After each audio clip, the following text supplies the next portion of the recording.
Welcome to Unstoppable Podcast with Harry Sardinas, inspiring conversations with influential millionaires, investors, thought leaders, entrepreneurs who are making a massive difference with their innovative products and services, and sharing the challenges and wisdom of how they sold their first million. How would you like to make your first million? And today we have an entrepreneur from North Carolina. Her name is Ashley. Ashley, can you please introduce yourself? Yay! Hi, everyone. My name's Ashley. Yes, I am from North Carolina. I am an entrepreneur first and foremost. I'm also a business owner, a mom, a generative AI strategist. I wear many hats, and I am so excited to be here today with you. Oh, thank you so much. Okay, let's go again to the first question. How come if you're a mom, right, which is you have a big responsibility with your kids, how come you decide to become an entrepreneur, which is a very risky thing to do? I love that question. It is risky. I think the only thing riskier than taking a leap and trying to become an entrepreneur is the fear of missing out, of not ever taking that leap. So for me, really, thank you. For me, really, what changed my perspective was when I had my son back in 2021, the company I worked for at the time didn't offer maternity leave. And so I actually had to go back to work 2 weeks after having him. And I know this is a very common story because I have started talking about it more. And so I get a lot of women, pouring out similar stories to me. And, after that experience, I really just had this light bulb moment. And I thought, I'm never, ever going to let a company determine and dictate how much time I get to spend or not spend with my son ever again. Wow, that's fantastic. But then you decided to jump into the entrepreneurial world, right? As a mom. So how you decided which business do you want to be in? Do you have anyone that help you? Do you have an entrepreneur in your family? Any friend? Do you read the book? So how you started? So how I started was really just, it's mind over matter. I think a lot of the times, our mentality and our fear prevents us from taking chances. So to answer your question, I just decided I was going to start. So I didn't, quit my job in 2021 and immediately start, right? I went on to work for an enterprise. But from that day that I decided intentionally, okay, I need to start working towards being, a self-run entrepreneur and having my own business. I started kind of forming an audit of who do I have in my life right now that has businesses and has been an entrepreneur or currently is an entrepreneur. I started forming like a matrix, if you will, a mind map. And I said, okay, so here's my roster. Here's my network of people. Here's who I can go to for advice and guidance. Here's what I'm good at. Here's what I have an interest in. And I just decided to start. And then, I've got lots of entrepreneurs in my life. I would probably have to say my mom first and foremost. So she's a single mom of 4 kids for the longest time. So she's really scrappy, and just being able to see her work ethic when I was younger. And, she really instilled in me that, yes, you can do anything that you want, but you have to work for it. And so there was never this gap in my mind of, I'm going to snap my fingers and, success So is your going to mom come was to me. also an entrepreneur? Yes. Wow, what Yes. business she has? So she got her nursing degree, and now her and her husband travel in an RV, and they've got, little businesses that they do on the road so that they can keep that lifestyle. And it's really cool. So she went from being a nurse to managing a nurse to owning her own business. So the evolution of that, you can really see trifold. Oh, with 4 kids, yeah. So you see, you have it in your genes, yes? The moment have Yes. the inspiration. So Yes. let's dig a little bit, because Ashley, right? You have a spot, a niche in the business that you are in now, which in my opinion, I think is really, really good. I think that you have done in a perfect way. A lot of people, when they start the business, right, they start, oh, I'm gonna make this fantastic product, I'm gonna put all my effort and my energy in this fantastic product, and after, let me see if I can sell it, right? But what you have done is amazing, right? Because you make like a mind map where, or when you spot all your network and all the people that you know, but also you find a niche that it have a huge market and everybody's interested in it. And from that space, it's very easy to create a product. I think that when it comes to AI, I think that the people that will have guaranteed jobs in the future is going to be the people that there are what I call it AI facilitators or AI moderators. Those individuals that know all these productivity tools, right? And they can be like an orchestra director where they have all these productivity tools that they know exactly how they work. And if you know deeply all these solutions, you can get over 70-80% of your business really fast because you can get better job and faster. And whoever doesn't believe me, I don't know if you remember how much time used to be to write a letter, right?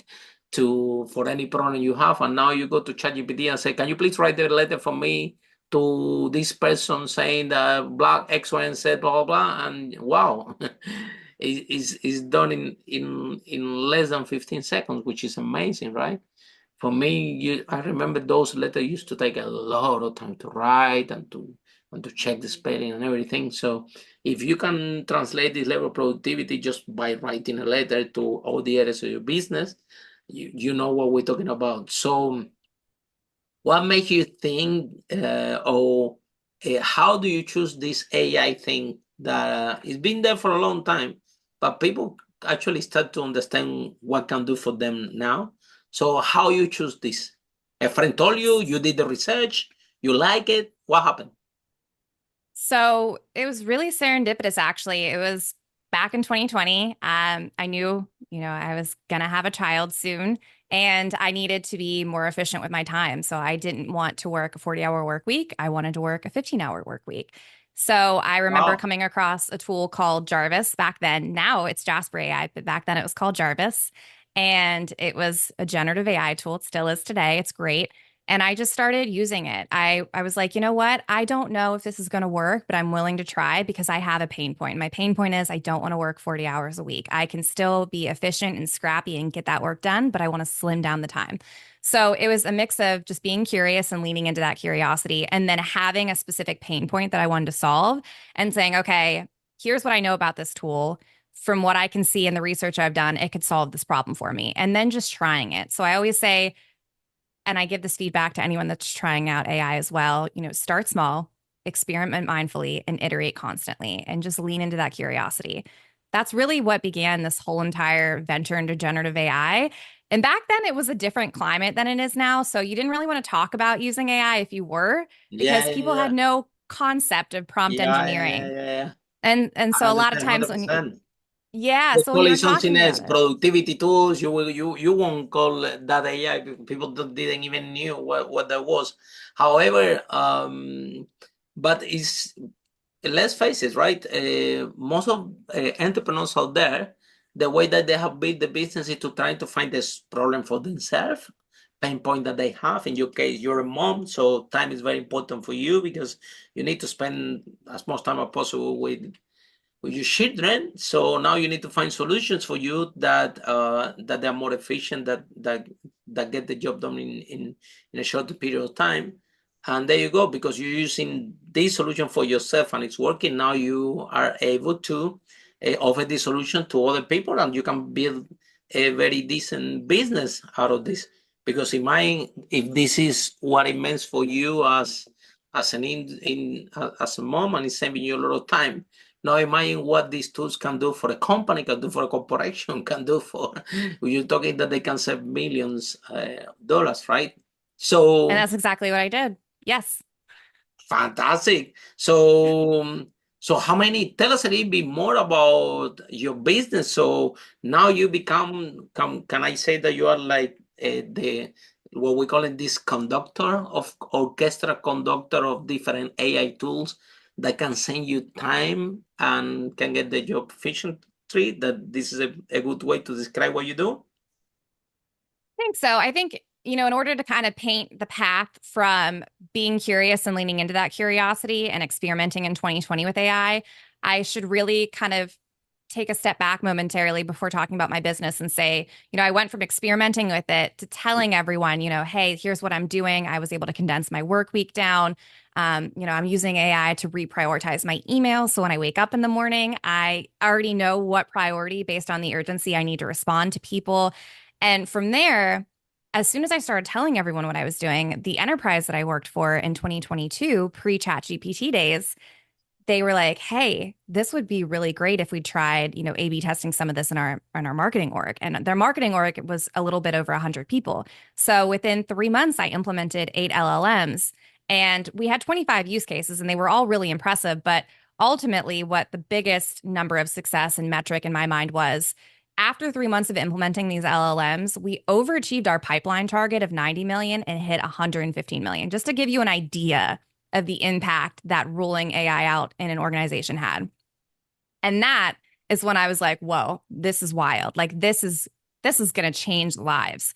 But even though it was really nice to do this in an enterprise, I was like, the people that this would really benefit from the most would be entrepreneurs and small business owners. And they'll be quicker to adapt AI because they're, one person teams and smaller and scrappier than enterprises. So the innovation, in my opinion, for AI was really with the entrepreneurs and small business owners. And that was when I said, okay, the biggest barriers for AI education are accessibility and affordability. So, in order to democratize AI access, I just went and created my own community, and I charge $20 a month. And you come into the Wow. community, and there's 3 events a week. And then I also have an aspect of it that I think is really unique where I bring in an AI founder every week. So then the community gets to ask these AI founders, what are you doing with my data? What are the perks? What are the privacies? How are you mitigating bias? And then the AI founder answers all these questions, and they give everyone in the community free access to their tools for a week. So talk about innovating and staying on top of innovation, right? You get 3 tutorials a week, and you get to meet AI founders and test new tools every week. So I'm really setting people up for success by not just teaching them the basics and just giving them the information, right? The good and the bad, and empowering them to do with it what they want. But I'm also setting them up for not just AI today, but AI in the future. And so from there, I was like, okay, I'm going to keep the community. This is going to be one aspect of my business. But I built this business using AI in 10 days. And so for me, I was Wow. like, this is a blueprint. And so I created a course, and it's just called How to Build a Business Using AI in 10 Days. And the course is 10 days long, and it's on Maven. And you take it, and essentially how I created this course was right off of the blueprint that I myself used to build this business in 10 days. And I took every single reason that a business usually fails at starting a business, maintaining a business, scaling a business. I found all those problems, and I found AI solutions to bridge the gap to those problems so that if you want to start a business, you have the tools, you have the technology. And we always have had technology, right? But now you know what problems you're using to solve the AI tools with. And I think it's just mind blowing and amazing. And I'm really excited about it. Well, brilliant. And yeah, at the end of the day, yeah, every single challenge the business have out there, right? There are productivity tools that can help a lot, right? And can get away, can, especially when people are starting a business, right? That they're wearing different hats and they don't have enough time and no resources to hire so many people. Yeah, I remember these tools were available 17 years ago when I started my first business. My life would be easier, way easier than what it was, right? So Yes. today is easier than ever to without these tools around to actually start a business and get all this process, even from your website, from your branding, from everything can be done with those tools. Maybe it's gonna be 100% perfect, but it's for a start. It is a very, very good start. So actually,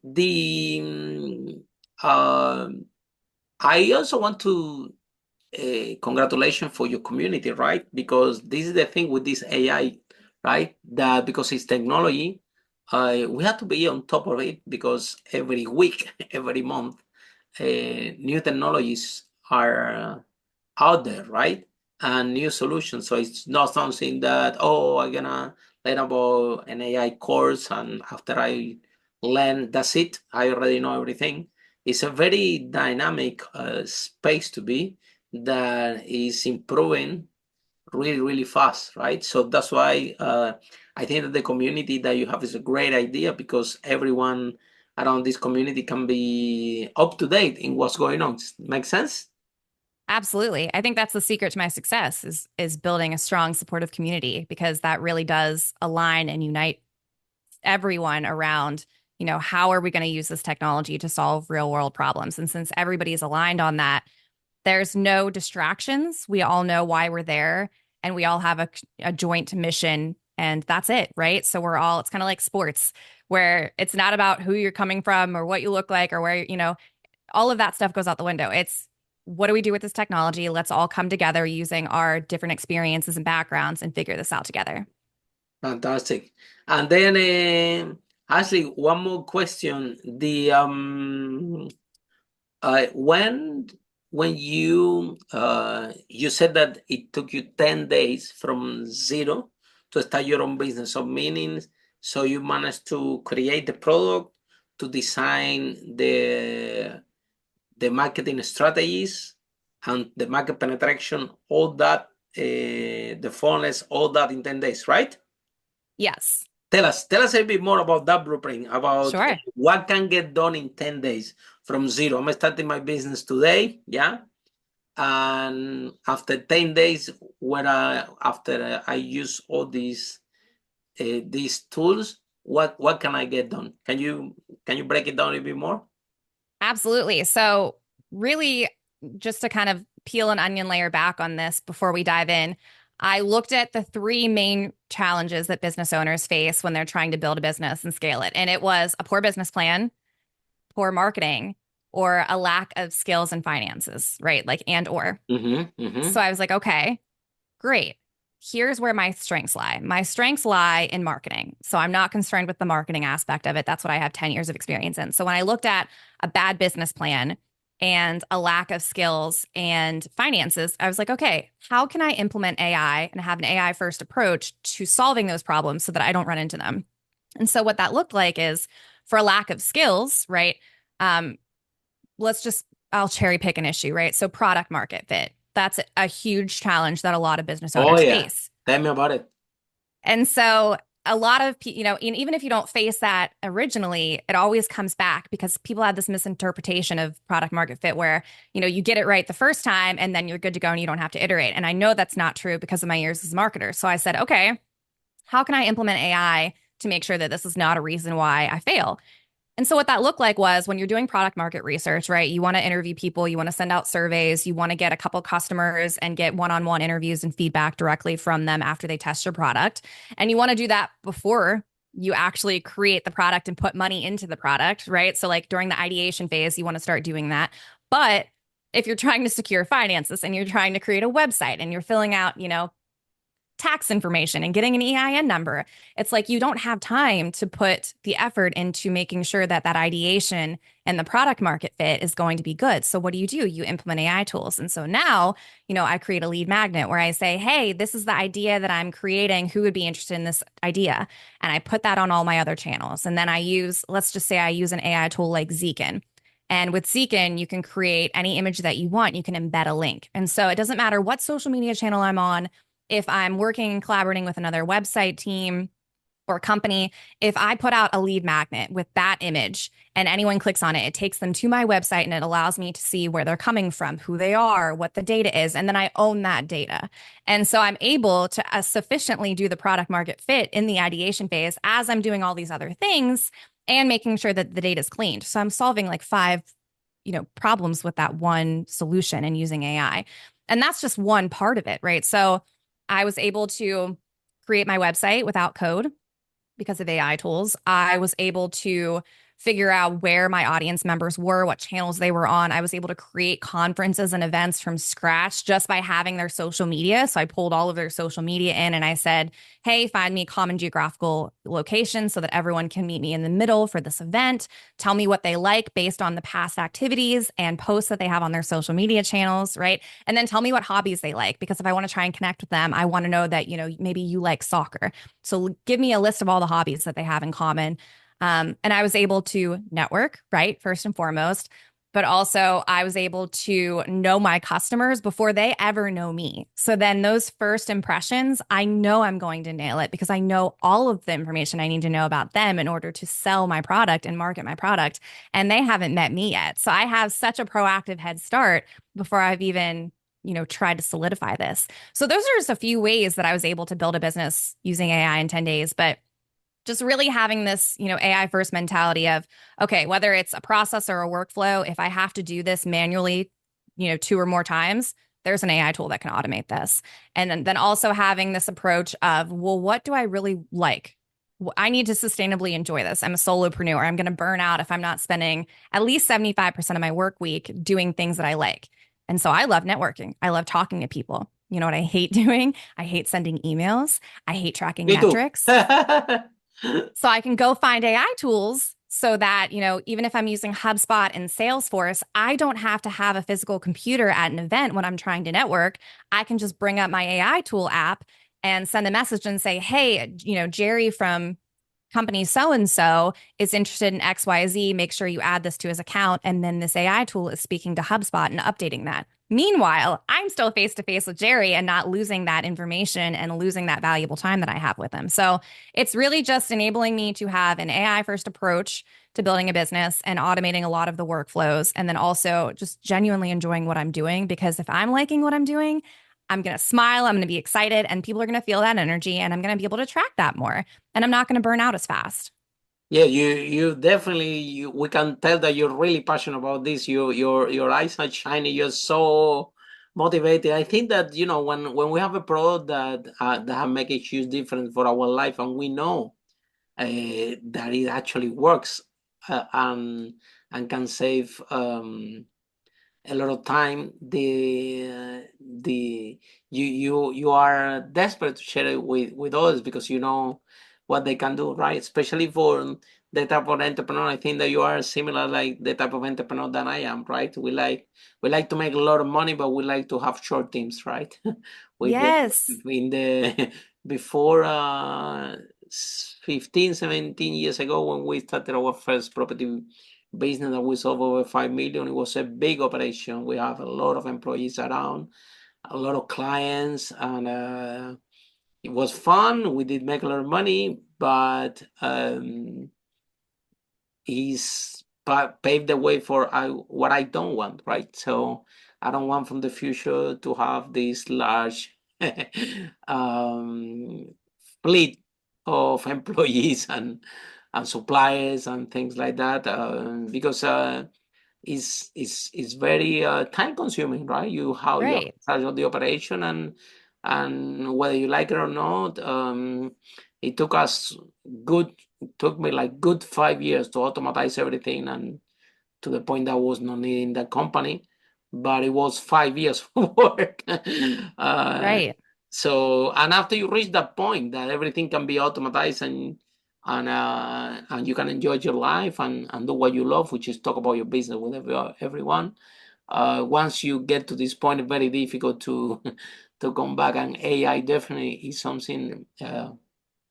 Those productivity tools are for entrepreneurs that want to make a big profit and don't have a large team of operation. This is fantastic, because the truth is that a lot of workflow can be optimized, and that can save you a lot of money, right? In terms of workforce, employee management, hiring people,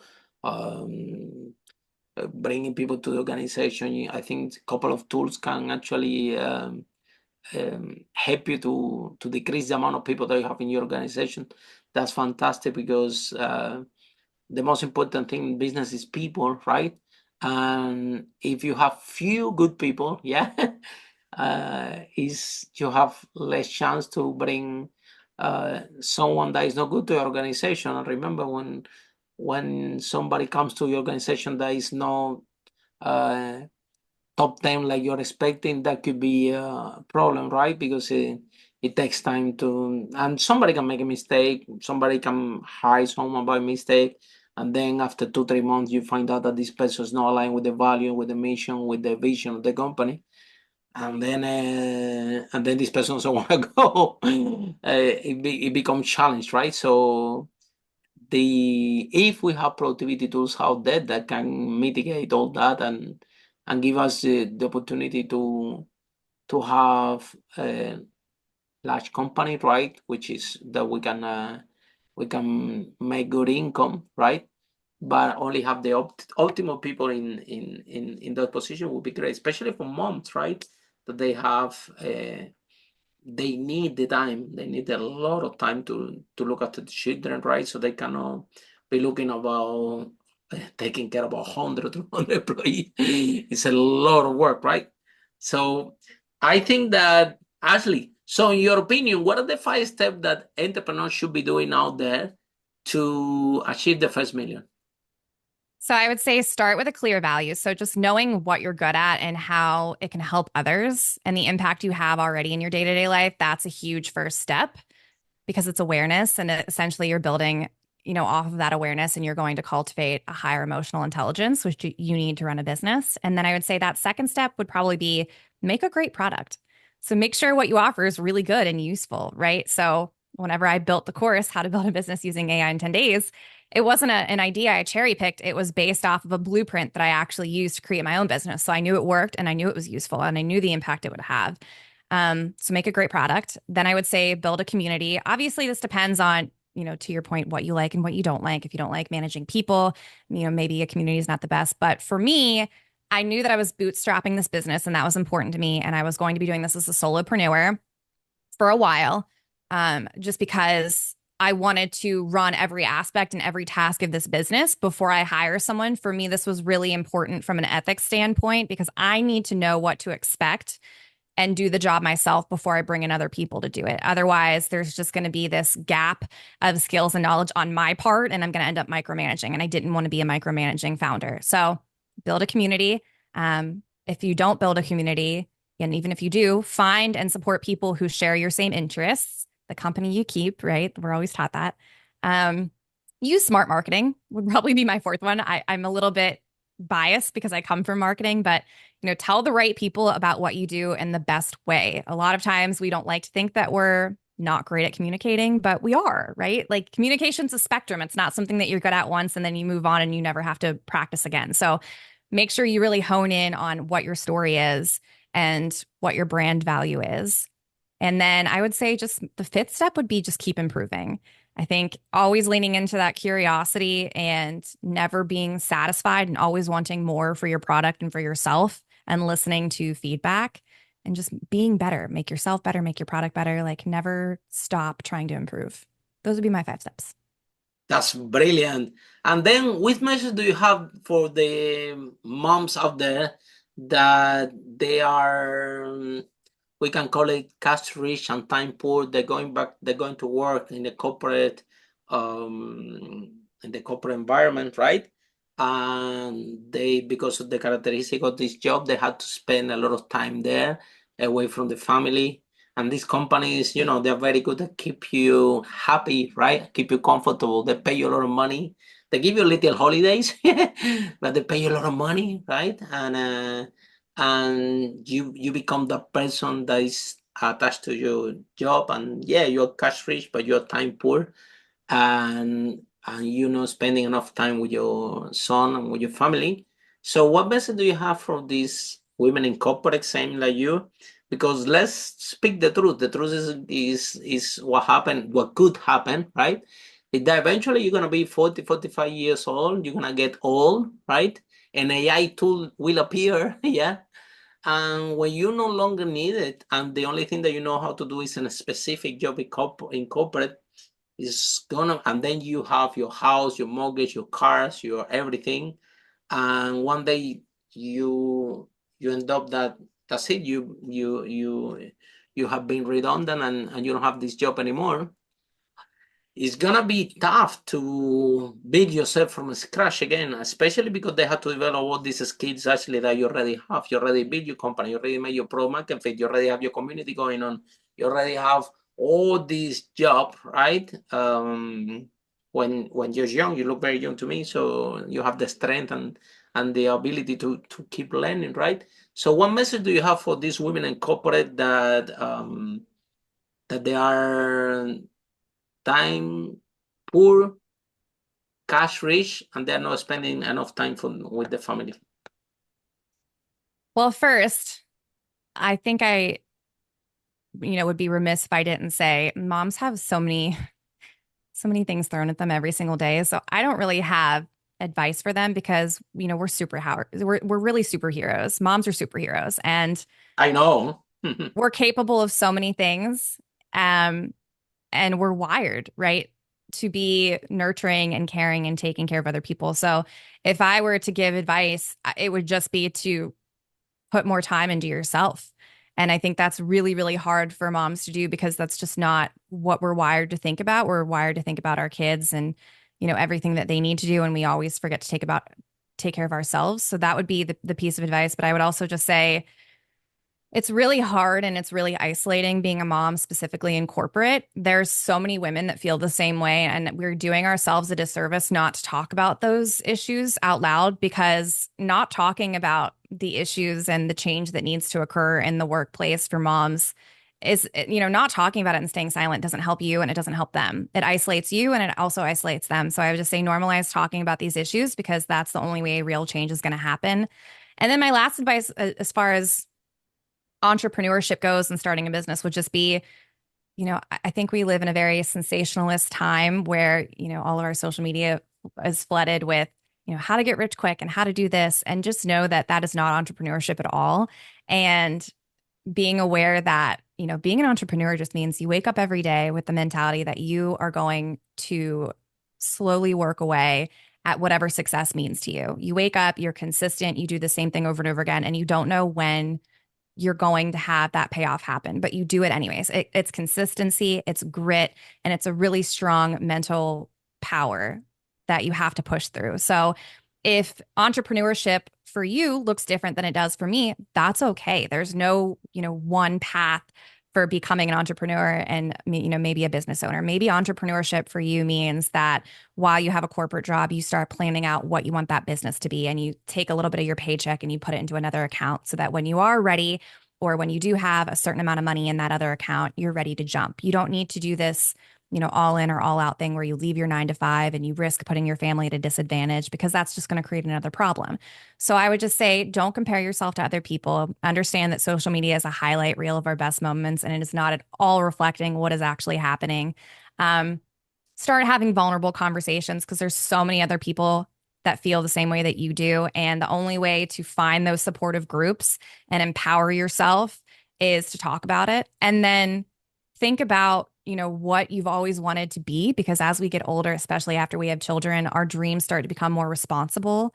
And it's a shame because, before we'd ever had our first heartbreak or had our first layoff or anything bad happened, we didn't know what fear was. And so we had these big, big dreams, and there's no reason that we can't tap into that part, especially as moms. This is what we want for our children. So what better way to show our children that they shouldn't be afraid and they can do anything that they want as a way of modeling it for them and doing that. So think about the things that you dreamt about and wanted to start on your own, and then figure out a way to use the technology that we have to make that happen, whether it's, jumping all in or doing this in incremental steps. You're not going to make a mistake and you can do it. That would be my advice. I agree 100%. I think that for all of you mom that you're in corporate or not, right? I think that you are brilliant. You are superheroes. Man, I don't have children, but I have a nephew. And I just get tired to see how my brother and their wife look after my nephew. I just get tired just to see them looking after him. So it's like you said, it's a superhero task, right?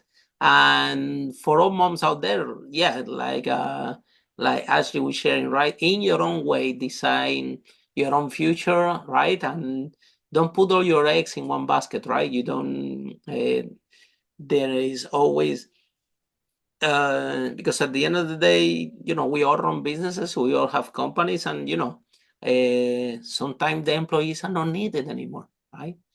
And you cannot put at risk the security of your family, of your children, based in somebody else's control, right?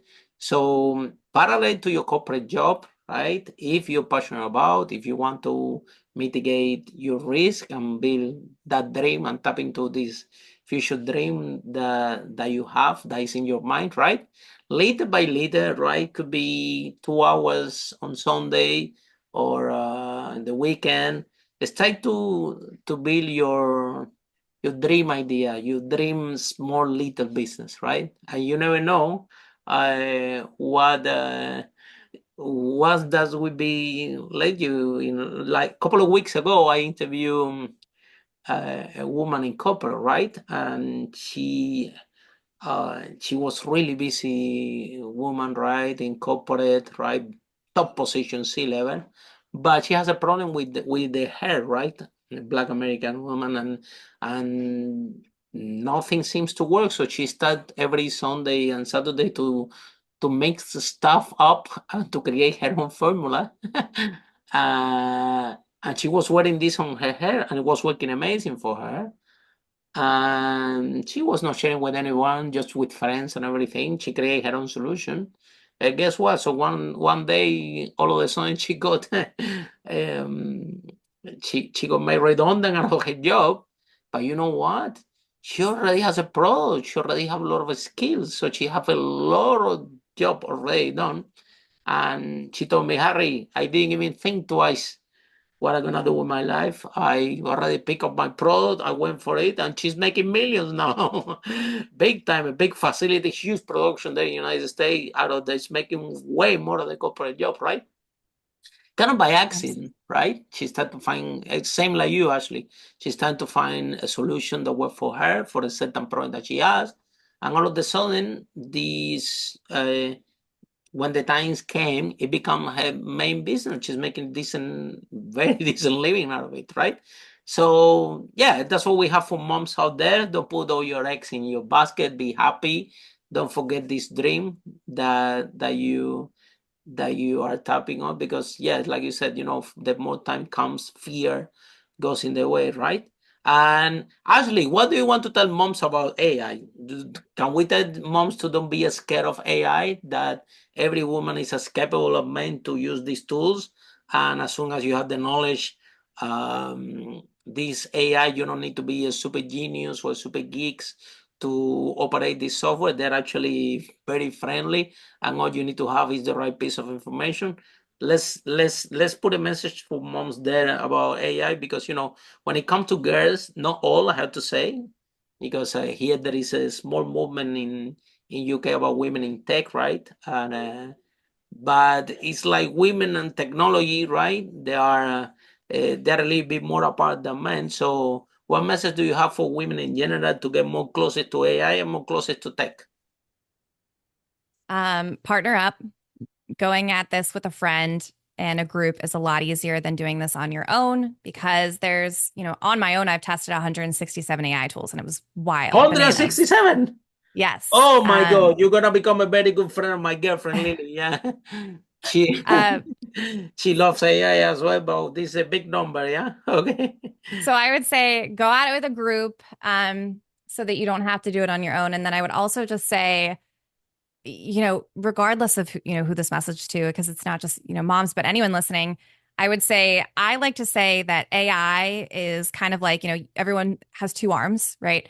And using AI to enhance what you're already good at is like giving you six more arms. So now you're an octopus, right? Like, how cool. So now you can amplify what you're already good at and just be multitasking a lot better, because we're all not great multitaskers. We all love to say that we are, but as you try to do more and more things at the same time, there's value missing from something. You can't do everything 100%. But if you use AI to enhance the parts of you that you're already doing really, really well, or a super skill, then you can use that to actually be in all of those places at once. So I would always say, partner up, find a buddy, don't go at this alone. Amplify what you're already doing, because AI is not going to replace you. But if you're using AI to replace skills that you don't have to begin with, it's going to be very obvious that you're using AI and it's not you doing it. And then my third piece of advice would probably just be, we are looking at the worst iterations of generative AI that we're ever going to see in our lifetime. So I always joke that, security is not sexy, but we're looking at a movement where there's not a clear benchmark, and we're not holding everyone to the same standard. And that can be really dangerous. And I think that that's where a lot of the fear comes in, is there's not a lot of rules and there's not a lot of guidance and guidelines in general. So I would say learning just knowledge in general, but specifically with AI, dismantles that fear. And so hold yourself accountable, right? Know how to prompt engineer, know what LLMs you're going to use and what they're doing with your data, because it is your data that is at risk if something happens.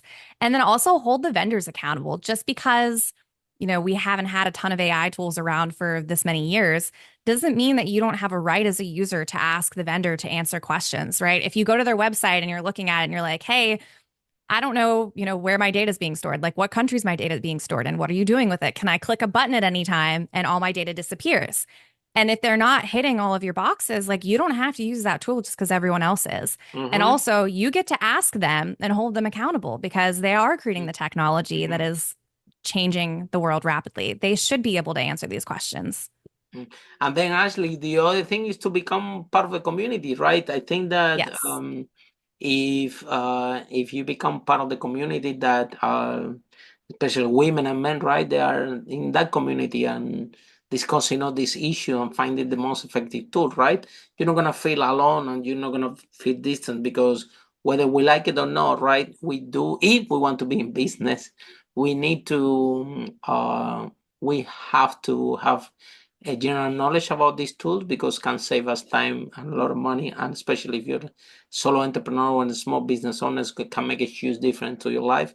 I would be sad that because of lack of knowledge or because of fear that, oh my God, I cannot even stand the computers. Like, for example, my girlfriend Lily, right? She's not too technical in the computers, right? Even she run a podcast. Her name is Waking Titans, and every time that the light goes off, she's like, Harry, what happened to the computer? So I can fix the technical stuff. However, she loves AI. Every time Yes. she's coming to me, Harry, you don't believe this AI tool. Look what it's doing. And she probably knows more about AI tools than me. And I used to Yes. be a software developer, right? When I have her, and I'm telling you, a long time ago, right? I used to be a software developer. I have deep understanding about softwares, databases, and so on.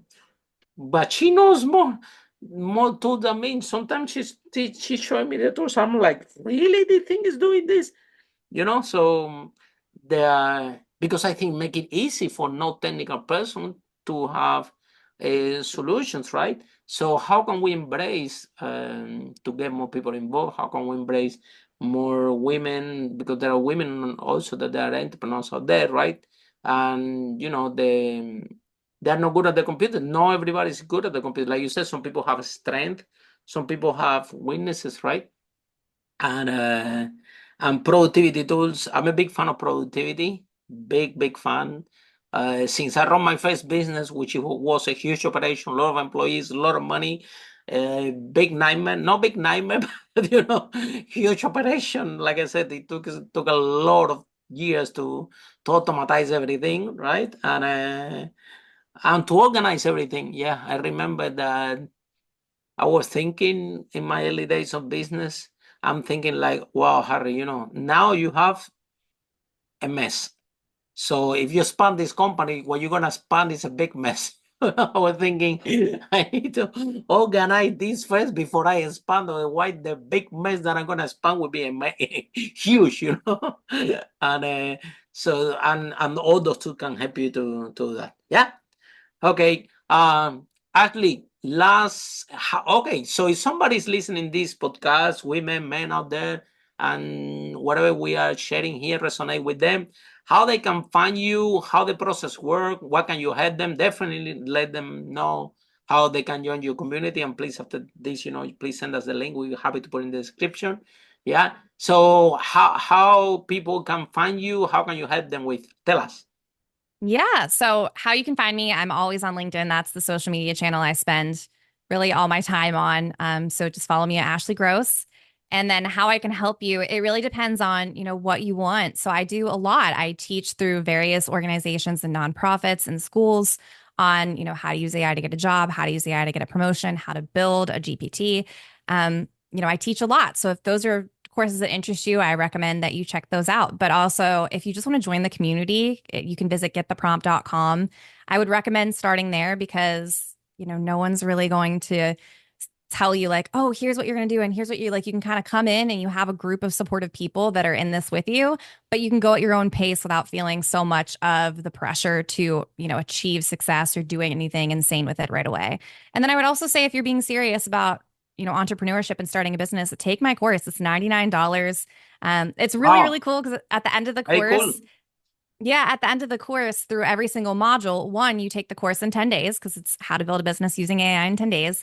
But there's an activity at the end of every single day's lecture. And at the end of the course, I'm spoiling it because I currently have the course live right now. So if my students are in here listening to me, I'm spoiling it. But at the end of it, you have a business plan. And so a lot of people think like, wow, like business plans and financial plans and being able to take an MVP and go try to like find investors. It's really hard. And so during this course, you're doing and learning all of these things and you don't even realize what you're doing. So at the very end, when you get this book on your idea and your product and your company and you're ready to go market it, it's really valuable and it saves you a ton of time and a ton of headache. So if you're serious, I would say take my course. Yeah, at the end, they're going to be able, after they finish the code, they're going to actually have the traction, right? So it will be easy for them to find investors. A lot of people, what they do is they create the product and straight they create the product, they go to try to find investor and they don't know if there is no traction, the investor not going to give you the money. You need to prove that the marketplace are willing to pay for the product, right? And they're willing to pay to acquire a solution, right? And that's why you call it product market fit. And this is a very tough thing to do. So AI can help on that. That's a big jump. So Ashley, thank you so much. I think you're brilliant. You're very smart for being so young, a brave mom, right? That decided to take the comfortable corporate life away and doing this risky but lovely thing, which is become an entrepreneur, that at the end of the day, it requires hard work, it requires to have integrity, it requires to have some value. But when it works, when you make this thing work, you can plan your life and your future how you want it. Because if tomorrow Ashley decide to take her family and go 6-month holiday, I think that no one can stop her, because she owns her business. Actually, because it's AI, she can run it from anywhere, right? So congratulations, Ashley. Yeah, I've been there in North Carolina. It's amazing. Houses are huge there, very green. Yeah, I go there a lot. My marketing coach, one of our marketing coach lives there. He has all over 200 million. So we pay him a visit time to time. We're very good friends. So I wish you the best. Yeah. Keep growing, keep helping people, keep helping moms, keep discovering amazing tools to make life easy for entrepreneurs. I think that is very good. I think that your courses are very affordable. Thank you so much also to offer that to the marketplace. So like this, you can help more people and keep growing. And for every single one of you that are listening the podcast in Apple, Spotify, or following our social media, see you in our next episode, how brave entrepreneurs break that wall and achieve the first million in sales. Bye for now. Follow us for more interviews with world's most influential, audacious entrepreneurs that overcame challenges and adversity, providing you with the blueprint of how they sold their first million so you can grow your business exponentially.